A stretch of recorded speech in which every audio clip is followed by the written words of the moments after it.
આપણી જે પરંપરાગત કૃષિ સંવર્ધન છે, કૃષિ પાકો છે, એનાથી આપણે વધતી જતી વસ્તીને પ્રોટીન અથવા તો જે પોષક દ્રવ્યો છે એ પૂરા પાડી શકવા સક્ષમ નથી. કારણ કે જે આપણા જે પાકો છે, ખાદ્ય પાકો છે, એમાં પ્રોટીન મર્યાદિત પ્રમાણમાં છે. દાખલા તરીકે આપણે પ્રોટીનના મુખ્ય સોર્સ લઈએ તો આપણને જોવા મળે કે દૂધ છે, બીજું ઈંડા છે અને ત્રીજું કઠોળ છે. આ મુખ્ય પ્રોટીનના સ્ત્રોત છે, બરાબર. બીજા અમુક ફ્રૂટમાંથી, અમુક શાકભાજીમાંથી, અમુક ધાન્યમાંથી પ્રોટીન મળે, પણ મુખ્યત્વે આ પ્રોટીનના સોર્સ છે. હવે પહેલી વાત કરીએ કઠોળની, તો કઠોળનો વાવેતર મર્યાદિત પ્રમાણમાં થાય, એનું ઉત્પાદન પણ મર્યાદિત પ્રમાણમાં થાય, એટલે ખૂબ મોંઘા હોવાના કારણે દરેક વ્યક્તિને એ પરવડતા નથી. ઈંડા અને જે અન્ય માંસની વાત કરીએ તો એ દરેક શાકાહારી લોકો માટે યોગ્ય નથી, એટલે એ લોકો એનો ઉપયોગ કરતા નથી. તો એવા સમયે આપણે પરંપરાગત પાકોથી આપણે પ્રોટીનના જે છે એ મુખ્ય સ્ત્રોત અથવા તો પોષક દ્રવ્યો પૂરતા પ્રમાણમાં અંતિમ વ્યક્તિ સુધી આપી શકતા નથી. અને ઘણા લોકો એવો સજેશન આપે કે તો એવું કરવું જોઈએ કે બધા શાકાહારી લોકોએ માંસાહારી થઈ જવું જોઈએ, કે જેથી એને પૂરતા પ્રમાણમાં પ્રોટીન મળી રહે, કેમ કે માંસમાંથી, ઈંડામાંથી પ્રોટીન મળે. પણ એમ જોવા જઈએ તો એ પણ યોગ્ય નથી. કારણ કે જો બધા જ લોકો વિશ્વમાં બધા જ લોકો જો માંસાહારી થાય તો પ્રોબ્લેમ શું થાય, તો કે માંસની ઘટ પડે. કારણ કે 1 કિલોગ્રામ માંસ આપણે કોઈ પણ પ્રાણીનું મેળવવું હોય તો એને 3 થી 10 કિલોગ્રામ જેટલું અન્ન આપવું પડે. કોઈ પણ પ્રાણી એમને તો જીવંત રહેવાનું નથી, બરાબર. જે પ્રાણીનું માંસનો ઉપયોગ કરે છે જે લોકો ખોરાક તરીકે, તો એને પણ ખાદ્ય ખોરાક તો આપવો જ પડે. તો 1 કિલોગ્રામ માંસ મેળવવા માટે 3 થી 10 કિલોગ્રામ ખાદ્ય અન્ન વાપરવું પડે છે.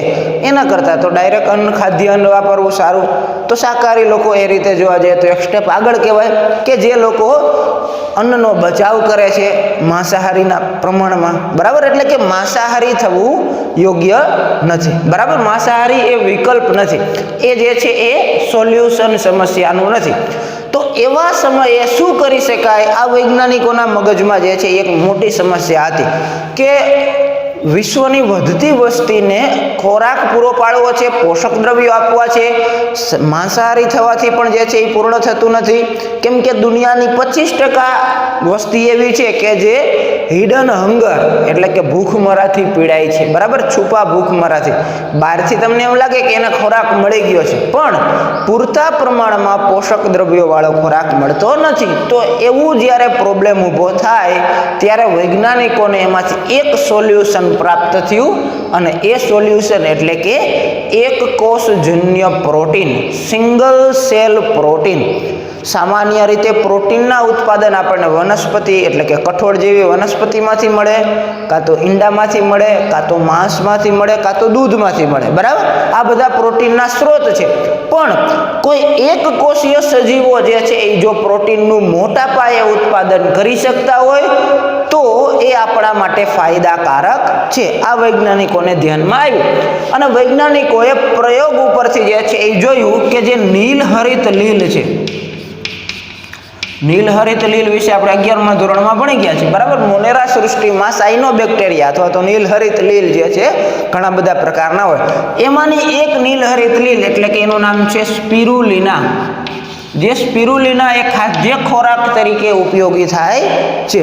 અને આ સ્પિરુલિનાનો ઉછેર જો કરવો હોય તો આપણે ક્યાં કરી શકીએ? તો કે જે બટાકાના પ્રોસેસિંગ પ્લાન્ટ હોય, બરાબર. બટાકાનું જે પ્રોસેસ કરાવવામાંથી આપણે જે વેફરને આ તે બધું બનાવીએ છીએ બટાકામાંથી, બરાબર. તો આવા જે પ્લાન્ટ હોય એનો જે વધારાનો કચરો હોય, કેમ કે એમાં બટાકાનો વધારાનો કચરો હોય અને એમાં બટાકામાં મુખ્યત્વે સ્ટાર્ચ હોય, તો ત્યાં જે છે એ સ્પિરુલિનાને ઉછેરી શકાય છે. પ્રાણીજ ખાતર જે છે, બરાબર, આપણે જે છાણ જે કહીએ છીએ, તો એના ઉપર પણ સ્પિરુલિનાને ઉછેરી શકાય છે. પછી જે ઘાસની સળીઓ છે, વધારાનું જે ઘાસનો ઢગલો આપણે કર્યો હોય એના ઉપર જે પણ જે છે એ ઉછેરી શકાય છે. મોલાસીસ છે એના ઉપર પણ જે છે એ ઉછેરી શકાય છે. તો ગટરનું પાણી છે ત્યાં પણ જે છે એ સ્પિરુલિનાનો ઉછેર કરી શકાય છે. તો આવી જગ્યા જે આપણા માટે વધારાની છે, બરાબર, એનો કાંઈ ઉપયોગ છે નહીં, આવી વધારાની જગ્યાઓમાં નીલહરિત લીલ સ્પિરુલિના જેવી નીલહરિત લીલનો ઉછેર કરી શકાય છે અને આ સ્પિરુલિના જે છે એ શું છે, એક ઉત્તમ પ્રમાણનો ખાદ્ય ખોરાક છે. બરાબર, સ્પિરુલિનાનો આપણે ખાદ્ય ખોરાક તરીકે ઉપયોગ કરી શકીએ અને એ શ્રેષ્ઠ ખોરાક છે. કારણ કે સ્પિરુલિનાનું જો આપણે રાસાયણિક પૃથ્થકરણ કરીએ તો એમાંથી આપણને કાર્બોદિત પણ મળે છે, પ્રોટીન પણ મળે છે, ચરબી પણ મળે છે, વિટામિન્સ પણ મળે છે અને ખનિજ તત્વો પણ પ્રાપ્ત થાય છે. એટલે કે સ્પિરુલિના એ સંપૂર્ણ આહાર છે. મોટા ભાગના પોષક તત્વો જે છે એ સ્પિરુલિનામાંથી પ્રાપ્ત થાય છે. એ સ્પિરુલિના એટલા માટે ઉપયોગી થાય છે અને એને આપણે કહીએ છીએ એક કોષજન્ય પ્રોટીન.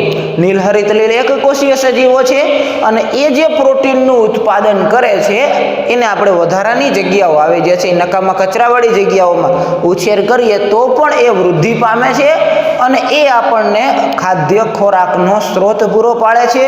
એ પણ સામાન્ય ખોરાક નહીં પણ પોષક તત્વોથી સભર, જેમાં પ્રોટીન પણ હોય, ચરબી પણ હોય, કાર્બોદિત પણ હોય, વિટામિન્સ પણ હોય અને ખનિજ તત્વો પણ હોય. આ બધા જ પોષક દ્રવ્યોથી યુક્ત ખોરાક તરીકે સ્પિરુલિના જે છે એ ઉપયોગી થાય છે. બીજો સ્પિરુલિનાનો એક ફાયદો એ પણ છે કે સ્પિરુલિના પોતે જે છે એ પ્રદૂષણ નાશક છે. એટલે કે એ પ્રદૂષણ પણ ઘટાડે છે. બરાબર, જે આપણે વાતાવરણમાં પ્રદૂષણ થાય છે એ પ્રદૂષણને ઘટાડવાનું કામ પણ સ્પિરુલિના કરે છે. બરાબર, તો એ રીતે એ પણ એક ફાયદો કરે છે. બે ફાયદા સ્પિરુલિનાના છે એક કોષજન્ય પ્રોટીનના. એક તો આપણને પોષક તત્વોથી યુક્ત ખોરાક આપે છે અને બીજો ફાયદો એ છે કે એ શું કરે છે, પ્રદૂષણમાં ઘટાડો પણ કરે છે. બરાબર, કારણ કે સુએજ જે છે ગટરનું પાણી છે અથવા તો બટાકાના પ્રોસેસિંગ પ્લાન્ટનો કચરો છે, આ બધું જે છે એ શું છે, જૈવિક કચરો છે. એ જળ પ્રદૂષણ અથવા તો હવાનું પ્રદૂષણ અથવા તો જમીનનું પ્રદૂષણ ફેલાવે છે. એને જે છે એ જો પ્રોસેસ સ્પિરુલિના દ્વારા કરાવવામાં આવે તો એ પ્રદૂષણમાં ઘટાડો પણ થાય છે. બરાબર, તો એ રીતે એક કોષજન્ય પ્રોટીન જે છે એ ઉપયોગી થાય છે. બીજું એક કોષજન્ય પ્રોટીન જે છે એ આપણે જે છે એ જોઈએ તો એ છે મિથાઇલોફિલસ મિથાઇલોટ્રોફસ. મિથાઇલોફિલસ મિથાઇલોટ્રોફસ નામના બેક્ટેરિયા. મિથાઇલોફિલ્સ મિથાઇલોટ્રોફસ જે છે એ બેક્ટેરિયા જે છે એ એવા બેક્ટેરિયા છે કે જે એક કોષજન્ય પ્રોટીનનું ઉત્પાદન કરી શકે છે. એ પોતે જાતે જે છે એક કોષજન્ય પ્રોટીનનું જે છે ઉત્પાદન કરે છે અને એ મિથાઇલોફિલસ જે મિથાઇલોટ્રોફસ બેક્ટેરિયા જે છે એની ઉચ્ચ જૈવ ભાર ઉત્પાદનની ક્ષમતા છે. એના લીધે એ પોતે પણ એક કોષજન્ય પ્રોટીનનું ઉત્પાદન કરી શકે છે અને એ લગભગ 25 ટન જેટલા પ્રોટીનનું ઉત્પાદન કરવા સક્ષમ છે. તમે હવે ખાલી વિચાર કરો, એક સામાન્ય હું તમને એક્ઝામ્પલ આપું. આપણી જે ગાય જે છે, બરાબર, આપણી ગાય જે છે એ દરરોજનું જે દૂધ આપે છે એમાંથી આપણે જો પ્રોટીનનો સોર્સ કાઢીએ તો લગભગ 200 થી 250 ગ્રામ જેટલું પ્રોટીન આપણને પ્રાપ્ત થાય. બરાબર, આપણી ગાયનું વજન આપણે લઈએ તો લગભગ 200 કિલો જેટલું વજન હોય. એ ખોરાક પણ સારો એવો આખા દિવસ દરમિયાન લઈએ તો એટલા ખોરાકમાંથી આપણને ફક્ત કેટલું પ્રોટીન મળે, 200 ગ્રામ કે 250 ગ્રામ કે બહુ તો 300 ગ્રામ પ્રોટીન મળે.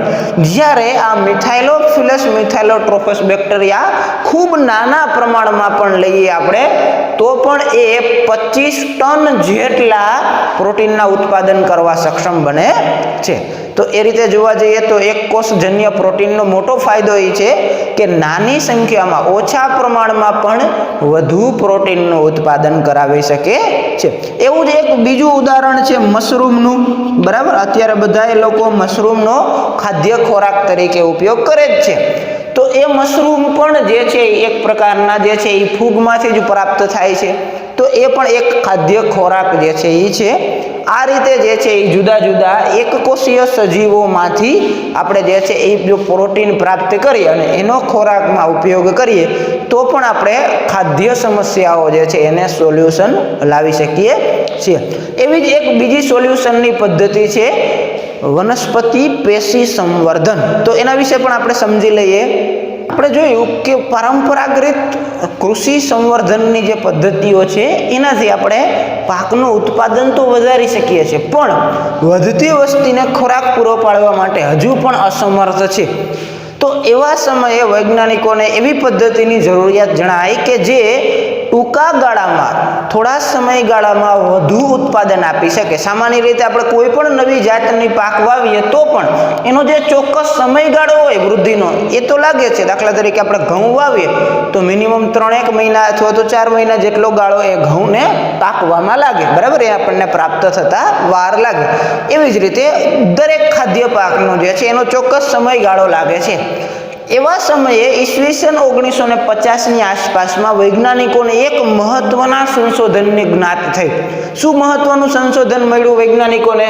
તો કે વૈજ્ઞાનિકોને જાણવા મળ્યું કે નિવેશ્ય એટલે કે એક્સપ્લાન્ટનો ઉપયોગ કરી અને આપણે આખા સજીવનું નિર્માણ કરી શકીએ છીએ. નિવેશ્ય દ્વારા સંપૂર્ણ સજીવનું નિર્માણ, સંપૂર્ણ વનસ્પતિનું નિર્માણ થઈ શકે છે. આ સંશોધન વૈજ્ઞાનિકોને જે છે એ ધ્યાનમાં આવ્યું. શું ધ્યાનમાં આવ્યું વૈજ્ઞાનિકોને? કે ભાઈ નિવેશ્ય દ્વારા એટલે કે એક્સપ્લાન્ટ દ્વારા આપણે સંપૂર્ણ આખી વનસ્પતિને જે છે એ નિર્માણ કરી શકીએ છીએ. તમને પ્રશ્ન થાય કે ભાઈ આ નિવેશ્ય છે શું, એક્સપ્લાન્ટ છે શું? એક્સપ્લાન્ટ એટલે શું? તો કે અવિભેદિત કોષોનો સમૂહ. એક્સપ્લાન્ટ કોને કહીશું આપણે? અવિભેદિત કોષ, એને કહીશું આપણે એક્સપ્લાન્ટ. અવિભેદિત કોષ એટલે શું તમને ધ્યાનમાં છે? કોઈ પણ કોષ હોય તો પહેલા એમાં જે છે એ કોષ વિભાજનની પ્રક્રિયા શરૂ થાય. આપણે આગળના જે છે એ 11મા ધોરણમાં ભણી ગયા છે, બરાબર, કે ભાઈ દાખલા તરીકે વનસ્પતિની વર્ધનશીલ પેશી છે તો એમાં શરૂઆતનો જે ભાગ જે છે, બરાબર, આપણે વનસ્પતિના મૂળના જુદા જુદા ભાગોનું વર્ણન 11મા ધોરણમાં ભણી ગયા છે. જે સૌથી નીચેનો ભાગ છે, મૂળ ટોપની અંદરનો ભાગ, એ કયો ભાગ છે? વર્ધનશીલ પ્રદેશ છે. પહેલા તો શું થાય? વૃદ્ધિ થાય, કોષનું વિભાજન થાય. કોષ વિભાજન પ્રદેશ, વર્ધનશીલ પ્રદેશમાં શું થાય? કોષ વિભાજન થાય. પછી બીજો પ્રદેશ જે છે એમાં શું થાય? કોષ વિસ્તરણ પ્રદેશ. કોષનું શું થાય? વિસ્તરણ થાય. અને જે ત્રીજો પ્રદેશ છે એટલે કે આમ ચોથો મૂળ ટોપ સહિત ગણીએ એ છે પરિપક્વન પ્રદેશ. ત્યાં શું થાય? કોષો હવે પરિપક્વ થાય. એટલે કે કોષોનું રૂપાંતરણ શેમાં થાય? પેશીઓમાં થાય. એને કહેવાય વિભેદનની પ્રક્રિયા. તો જ્યાં સુધી વિભેદન નથી થયું એવા કોષો, એટલે કે જે કોષ વિભાજન પામે છે હજી, બરાબર, એટલે કે વિભાજન પામતા કોષો, જેને આપણે અવિભેદિત કોષ પણ કહી શકીએ, એવા કોષોને શું કહેવામાં આવે છે? નિવેશ્ય કહેવામાં આવે છે, એક્સપ્લાન્ટ કહેવામાં આવે છે. અને એની મદદથી આપણે શું કરી શકીએ? આખા છોડને, સંપૂર્ણ સજીવ, આખી વનસ્પતિનું નિર્માણ કરી શકીએ છીએ. આવી જે ક્ષમતા છે, એક કોષમાંથી આખો સજીવ દેહ બની જાય, આ જે ક્ષમતા જે છે એને કહેવામાં આવે છે વનસ્પતિની ટોટીપોટેન્સી, અથવા તો ગુજરાતીમાં કેવું હોય તો સંપૂર્ણ ક્ષમતા. બરાબર, સજીવોની આ એક વિશેષતા છે કે સંપૂર્ણ ક્ષમતા ધરાવે છે સજીવો. એટલે કે સજીવનો કોઈ પણ કોષ લઈએ તો એ આખા સજીવ દેહના નિર્માણ કરવા સક્ષમ છે. બરાબર, એ સિદ્ધાંત આ જે છે નિવેશ્યનો સિદ્ધાંત છે. આ વૈજ્ઞાનિકોને ધ્યાનમાં આવ્યું. ફરીથી સમજાઈ ગયું તમને? નિવેશ્ય શું છે? તો કે અવિભેદિત કોષ, જેનું હજી વિભેદન થયું નથી, પેશીમાં રૂપાંતરણ નથી થયું, એવા જો કોષોનો આપણે જથ્થો લઈએ એમાંથી આપણે શું કરી શકીએ? સંપૂર્ણ સજીવ, સંપૂર્ણ વનસ્પતિનું નિર્માણ કરી શકાય. અને આવી જે વનસ્પતિની જે ક્ષમતા છે, એક કોષમાંથી આખો દેહ બનાવવાની ક્ષમતા, એને ટોટીપોટેન્સી અથવા તો સંપૂર્ણ ક્ષમતા કહેવામાં આવે છે. આ જે પ્રક્રિયા જે છે એને કહેવામાં આવે છે પેશી સંવર્ધનની પ્રક્રિયા, ટિશ્યુ કલ્ચર. બરાબર. શું છે તો કે નિવેશ્યનો ઉપયોગ કરી અને નિવેશ્યની વૃદ્ધિ કરાવી અને એમાંથી આખી વનસ્પતિનું નિર્માણ કરવી શકાય. આને કહેવામાં આવે છે પેશી સંવર્ધન. આ પદ્ધતિ દ્વારા ખૂબ જ ઝડપથી જે છે એટલે કે ટૂંકા ગાળામાં આખી વનસ્પતિઓ બનાવી શકાય છે. હવે આપણે જ્યારે પેશી સંવર્ધન કરવું હોય તો શેની જરૂર પડે તો કે જે નિવેશ્ય જે છે એને આપણે ટેસ્ટ ટ્યુબમાં જે છે એ વૃદ્ધિ કરાવી છે અથવા તો પ્રયોગશાળામાં એની વૃદ્ધિ કરાવી છે. તો જે જગ્યાએ એની વૃદ્ધિ કરાવવાની હોય, ટેસ્ટ ટ્યુબમાં કરાવીએ તો પણ ભલે, પેટ્રી ડીશમાં કરાવીએ તો પણ ભલે, જે જગ્યાએ એને વૃદ્ધિ કરાવવી હોય ત્યાં પેલું તો એને કાર્બનિક પોષક દ્રવ્યો આપવા પડે. બરાબર. કેમ કે એને કોષ નવા જે છે એ વૃદ્ધિ પામવાના છે, નવા કોષોનું સર્જન કરવાનું છે, એટલે કે એને જરૂર પડશે કાર્બનિક દ્રવ્યોની. એના માટે આપણે શું આપી શકીએ તો કે સુક્રોઝ આપી શકીએ, વિટામિન્સ આપી શકીએ અને એમાઇનો એસિડ્સ પણ જે છે એ જરૂરી હોય. તો આ બધા દ્રવ્યો જે પોષક દ્રવ્યો જે છે જે પણ કોષની વૃદ્ધિ માટે જરૂરી છે. બરાબર. પછી એ કાર્બોદિત એટલે કે સુક્રોઝ હોય તો પણ ભલે, વિટામિન્સ હોય તો પણ ભલે, એમિનો એસિડ પણ હોય તો પણ ભલે, આ બધાય દ્રવ્યો પહેલા તો એ પેટ્રી ડીશમાં કે ટેસ્ટ ટ્યુબમાં નાખવા જોઈએ.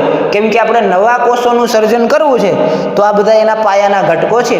તો આ બધા ઘટકો પણ જે છે એ રાખવા જોઈએ. સાથે સાથે અકાર્બનિક ખનિજ તત્વો એની પણ જે છે એ જરૂર પડે. કારણ કે કોષની વૃદ્ધિ કરવી હોય તો કેલ્શિયમ છે, મેગ્નેશિયમ છે, ફોસ્ફરસ છે, સલ્ફર છે, આ પોષક તત્વો પણ જરૂરી છે. આપણે 11મા ધોરણમાં ભણી ગયા છે. તો આપણે જ્યારે નિવેશ્યને આપણે વૃદ્ધિ કરાવતા હોય તો ત્યારે એમાં કાર્બનિક પોષક દ્રવ્યો પણ ઉમેરવા જોઈએ, સાથે સાથે અકાર્બનિક પોષક તત્વો પણ ઉમેરવા જોઈએ. અને ત્રીજી વસ્તુ જરૂરી છે એ છે વનસ્પતિ અંતઃસ્ત્રાવો. કયા કયા અંતઃસ્ત્રાવો વૃદ્ધિ કરાવવા માટે સક્ષમ છે તો આપણે આગળ ભણી ગયા છે. કયા કયા છે? ઓક્ઝિન છે, સાઇટોકાઇનિન છે અને જિબ્રેલિન છે. બરાબર. તો આવા અંતઃસ્ત્રાવોનો જે છે એ પણ આપણે ઉપયોગ કરવો જોઈએ. કેમ કે એ શું કરે છે, દાખલા તરીકે આપણે આ નિવેશ્યમાં આપણે જો ઓક્ઝિન ઉમેરશું તો એ કોષની વિભાજનની પ્રક્રિયાને ઝડપી બનાવશે. એટલે કે કોષ વિભાજન ઝડપી થશે એટલે જે છે આપણને ઝડપથી વનસ્પતિ પ્રાપ્ત થશે. તો આપણે નિવેશ્યની સાથે સાથે ઓક્ઝિન્સ અને સાઇટોકાઇનિન્સ જેવા વનસ્પતિજ અંતઃસ્ત્રાવો પણ ઉમેરવા જોઈએ. બરાબર. તો ધ્યાનમાં આવ્યું કે જ્યારે આપણે પેશી સંવર્ધન કરતા હોઈએ ત્યારે એમાં કાર્બનિક પોષક દ્રવ્યો, અકાર્બનિક પોષક દ્રવ્યો અને વનસ્પતિજ અંતઃસ્ત્રાવો ઓક્સિન અથવા તો સાઇટોકાઇનિન જેવા અંતઃસ્ત્રાવોને એમાં ઉમેરવા જોઈએ કે જેથી આપણે જે છે એ વનસ્પતિજ અંતઃસ્ત્રાવો દ્વારા ઝડપથી જે છે એ નિવેશ્યને વૃદ્ધિ કરાવી શકીએ. નિવેશ્યમાંથી ઝડપથી જે છે એ આપણે સંપૂર્ણ વનસ્પતિ દેહનું નિર્માણ કરાવી શકાય. અને આવી પદ્ધતિ વૈજ્ઞાનિકોને સફળતા પણ મળી છે. ઘણા બધા વૈજ્ઞાનિકો આ રીતે ટૂંકા ગાળામાં, આપણે મકાઈ છોડ વાવવો હોય તો એ આવડો છોડ થતા લગભગ આપણે 3 મહિનાનો ટાઈમ લાગે. આપણે જો ટિશ્યુ કલ્ચરનો ઉપયોગ કરીએ તો ખૂબ જ ટૂંકા ગાળામાં 3-4 દિવસમાં જે છે એ આપણે એવડા છોડ જે છે એ પ્રાપ્ત કરી શકીએ છીએ. અત્યારે ઘણી બધી આવી જાતો જે સફરજન છે, ટામેટા છે, કેળા છે, બરાબર, આ બધાની જે છે એ એવી જાતો વિકસાવી છે કે જે ટિશ્યુ કલ્ચર જાતો કહેવામાં આવે છે. અને એના દ્વારા ઝડપથી જે છે એ વૃદ્ધિ આપણે છોડની કરાવી શકીએ છીએ કે જેથી એમાં આપણને ઝડપથી પાક પ્રાપ્ત થઈ શકે. બરાબર. તો આ જે છે એ ટિશ્યુ કલ્ચર છે. બીજો ટિશ્યુ કલ્ચર પેશી સંવર્ધનનો એક બીજો ફાયદો છે કે એ રોગમુક્ત વનસ્પતિ પાક મેળવી શકાય છે. એક તો ઝડપથી વૃદ્ધિ કરી શકાય છે, એ ફાયદો છે. બીજો ટિશ્યુ કલ્ચરનો ફાયદો શું છે તો કે રોગમુક્ત પાક મેળવી શકાય છે. દાખલા તરીકે કોઈ એક છોડ છે, બરાબર, એને વાયરસથી ચેપ લાગેલો છે, વાયરસથી રોગ થયેલો છે. દાખલા તરીકે એક ઉદાહરણ લઈએ, આપણે બટાકાનું જ ઉદાહરણ લઈએ. હવે બટાકાના જે આ છોડ જે છે એમાં વાયરસ જે છે એ લાગી ગયો છે, એને વાયરસનો ચેપ લાગ્યો છે. હવે એના બટાકાને આપણે જે છે એ જો સાદું સંવર્ધન કરશું તો એની જે સંતતિ નવા છોડ થશે એમાં પણ એ વાયરસ સાથે આવશે. હવે એ વાયરસ આવશે એટલે ઉત્પાદનમાં શું થશે? ઘટાડો થશે. બરાબર. બટાકાનો જે સુકારો જે થાય છે, બરાબર, તો એ રીતે ઉત્પાદન ઘટશે. પણ આ આપણે જો એ બટાકાના છોડની વર્ધનશીલ પેશીની તપાસ કરશું, એટલે અગ્રીય વર્ધનશીલ પેશી અને કક્ષીય ગમે તે બેમાંથી, બરાબર. અગ્રીય વર્ધનશીલ પેશી અને કક્ષીય વર્ધનશીલ પેશી આપણને ખબર છે, 11મા ધોરણમાં ભણી ગયા છે. જે ટોચના ભાગમાં હોય, મૂળની ટોચે હોય અથવા તો પ્રકાંડની ટોચે હોય એને અગ્રીય કહેવાય. જે શાખાઓના નિર્માણ માટે જવાબદાર છે એને કહેવાય કક્ષીય વર્ધનશીલ પેશી. તો આપણે શું કરવાનું છે એમાં, તો કે આમાં આપણે જે છે એ વર્ધનશીલ પેશી નિર્માણ કરવાની, વર્ધનશીલ પેશી લેવાની છે, બરાબર, અલગ પાડવાની છે. કારણ કે કોઈ પણ રોગ એની અન્ય પેશીઓમાં થાય, ક્યારેય કોઈ રોગ વનસ્પતિની વર્ધનશીલ પેશીમાં થાય નહીં. એટલે વર્ધનશીલ પેશી હંમેશા રોગ મુક્ત હશે. એ વર્ધનશીલ પેશીને જે છે એ આપણે કાઢી લઈ, જુદી પાડી, અગ્રીય હોય કે પાર્શ્વીય હોય, ગમે તે કક્ષીય હોય, બરાબર. એ વર્ધનશીલ પેશીને જુદી પાડી એને ટિશ્યુ કલ્ચરની પદ્ધતિ દ્વારા એને જે છે વૃદ્ધિ કરાવી અને એમાંથી જો નવો છોડ મેળવવામાં આવે બટાકાનો, તો એમાં જે છે એનો વાયરસનો ચેપ લાગતો નથી. તો આ રીતે આપણે જે છે એ ચેપ મુક્ત અથવા તો રોગ મુક્ત વનસ્પતિ પણ વનસ્પતિ સંવર્ધનની પદ્ધતિ દ્વારા મેળવી શકીએ છીએ. આ જે વનસ્પતિ સંવર્ધનની પદ્ધતિ છે એને કહેવામાં આવે છે સૂક્ષ્મ સંવર્ધન, બરાબર, અથવા તો એને કહેવામાં આવે છે માઇક્રો પ્રોપેગેશન, બરાબર. સૂક્ષ્મ સંવર્ધન કહેવાય. અને એના દ્વારા જે સંતતિ પ્રાપ્ત થાય છે ટિશ્યુ કલ્ચર પદ્ધતિ દ્વારા, એ સંતતિ કેવી હોય છે, તો કે એકબીજાને જનનિક દ્રષ્ટિએ મળતી આવે છે. કારણ કે એક જ કોષમાંથી આપણે છોડ મેળવ્યા છે, એટલે એ બધી જ સંતતિ સોમાક્લોન્સ તરીકે ઓળખાય છે. એને શું કહેવામાં આવે છે? સોમાક્લોન્સ. ક્લોન એટલે કે જનનિક દ્રષ્ટિએ સમાન હોય, અને સોમેટિક કોષ એટલે કે જે સરખા કોષો છે. તો આવી જે સંતતિ જે છે એને કહેવામાં આવે છે સોમાક્લોન્સ, અને એ જે છે એ પદ્ધતિને કહેવામાં આવે છે માઇક્રો પ્રોપેગેશન, સૂક્ષ્મ સંવર્ધનની પ્રક્રિયા. એના દ્વારા આપણે જે છે એ ઝડપથી વનસ્પતિ પ્રાપ્ત કરી શકીએ છીએ. અને બીજો ફાયદો છે એ રોગમુક્ત વનસ્પતિ પણ આ પદ્ધતિ દ્વારા પ્રાપ્ત કરી શકાય છે, ટિશ્યુ કલ્ચર દ્વારા પ્રાપ્ત કરી શકાય છે. ત્યાર પછી જોવા જઈએ તો ટિશ્યુ કલ્ચર એક રીતે એ પણ ઉપયોગી થાય છે કે ટિશ્યુ કલ્ચરની મદદથી આપણે જે છે એ નવી જાતો પણ વિકસાવી શકીએ છીએ. હવે કેવી રીતે વિકસાવી શકાય છે નવી જાતો ટિશ્યુ કલ્ચરની મદદથી? તો કે ટિશ્યુ કલ્ચરમાં વૈજ્ઞાનિકો શું કરે છે, તો કે બે જુદી જુદી વનસ્પતિઓ લે છે. દાખલા તરીકે આપણે લઈએ છીએ એક ટમેટા અને એક બટાકા. આપણે બે અલગ અલગ વનસ્પતિઓ લીધી. હવે એ અલગ અલગ વનસ્પતિઓના કોઈ એક કોષને જે છે એ લેવાના, બરાબર, એના એકાકી કોષને લેવાના, જે એકાકી કોષ હોય, એકલ કોષ હોય બેયના. હવે એ બેયના એકાકી કોષને લઈ અને પહેલાં તો એની કોષ દિવાલનું વિઘટન કરી નાખવાનું, બરાબર. કોષ દિવાલનું વિઘટન થઈ જાય. કોષ દિવાલનું વિઘટન કરવું હોય તો આપણે સેલ્યુલોઝ ઉત્સેચકનો ઉપયોગ કરી શકાય. દાખલા તરીકે કોષ દિવાલ શેની બનેલી છે? સેલ્યુલોઝની બનેલી છે. સેલ્યુલોઝનું વિઘટન સેલ્યુલોઝ ઉત્સેચક દ્વારા થાય. તો સેલ્યુલોઝ ઉત્સેચકના દ્રાવણમાં આપણે નાખીએ કોષને, એટલે એની કોષ દિવાલ ઓટોમેટિક વિઘટન પામી જાય. હવે બેયની કોષ દિવાલ વિઘટન થઈ ગઈ, એટલે હવે શું વધ્યું? ફક્ત એનો કોષ રસ વધ્યો, જે કોષ રસ પટલ સાથે જોડાયેલો છે.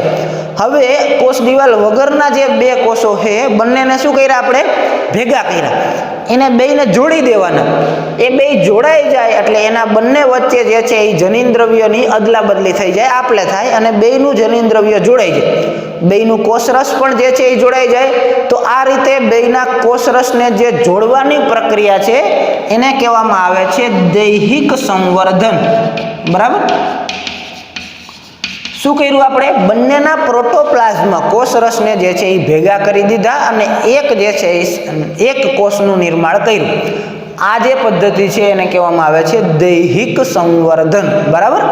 આ પદ્ધતિ દ્વારા શું થાય છે, તો કે બે અલગ અલગ જાતની અથવા તો અલગ અલગ જાતિની પણ વનસ્પતિઓના જે છે એ કોષરસને ભેગા કરી અને નવી જાત, એટલે કે ઉદાહરણ એક લીધું આપણે ટમેટા અને બટાકા, એના દ્વારા આપણે પોમેટો નામની એક નવી જાત વિકસાવી શક્યા છે વૈજ્ઞાનિકો, કે જેમાં ટમાટાના લક્ષણો પણ જોવા મળે છે અને બટેકાના લક્ષણો પણ જોવા મળે છે. આ વૈજ્ઞાનિકોનો એક પ્રયોગ છે, પણ આમાં વ્યવસાયિક ધોરણે સફળતા મળી નથી. એટલે કે જે ટમેટા અને બટેકા બે મોટા પ્રમાણમાં ઉત્પાદન કરાવે, આ જે ટોમેટોનો છોડ, તો ફાયદો થાય, પણ એ હજી સફળતા મળી નથી. પ્રાયોગિક ધોરણે વૈજ્ઞાનિકોને સફળતા મળી છે કે ટમેટા અને બટાકાના બેયના કોષરસનું સંયુગ્મન કરી, દૈહિક સંવર્ધન કરી અને એના દ્વારા નવા છોડનું નિર્માણ કરાવી શક્યા છે ટોમેટોનો, કે જેમાં ટમેટા પણ આવે છે અને બટાકા પણ આવે છે. પણ પ્રાયોગિક ધોરણે એટલે કે વ્યવસાયિક ઉત્પાદન જો વધારે આપે તો જ ફાયદો થાય. એટલું બધું વધુ ઉત્પાદન આપતા નથી આ ટોમેટાના છોડ, એટલે હજી એને વ્યવસાયિક ધોરણે ઉપયોગમાં લેવામાં આવ્યો નથી. પણ એક પેશી સંવર્ધનનો આ એક મોટો ફાયદો પણ છે કે એના દ્વારા આપણે બે અલગ અલગ જાતોને મિક્સ કરી અને સંકર જાત એટલે કે દૈહિક સંકરણની પ્રક્રિયા દ્વારા જે છે એ નવી સંકર જાતો પણ જે છે એ વિકસાવી શકીએ છીએ. તો આ રીતે પેશી સંવર્ધન આપણને ઘણી બધી રીતે ઉપયોગી થાય છે. અહીંયા આપણે જે છે એ આ પાઠ પૂરો કરીએ છીએ. બરાબર.